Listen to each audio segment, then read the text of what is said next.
देश को कायम रहना है। आ जाए, बचपन से सुनते आ रहे हैं कि हमारा वक्त पता नहीं कब बदलेगा, महंगाई बहुत ज्यादा हो गई है।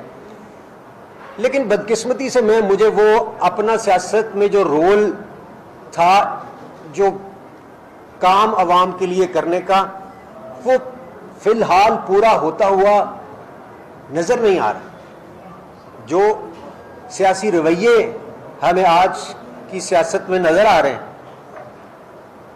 तशद्दुद, उसमें वो हमें नजर नहीं आ रहे। वो आगे खिदमत वाला एलिमेंट मुझे नहीं नजर आता, बल्कि जो पहले मैं कर रहा हूं शायद वो भी मुतासर होता हुआ नजर आ रहा है। तो फिर हम ऐसा काम में क्यों मजीद अपना वक्त जाया करें जो हमें अवाम की खिदमत से की तरफ हमें आगे सवाए अंधेरे के फिलहाल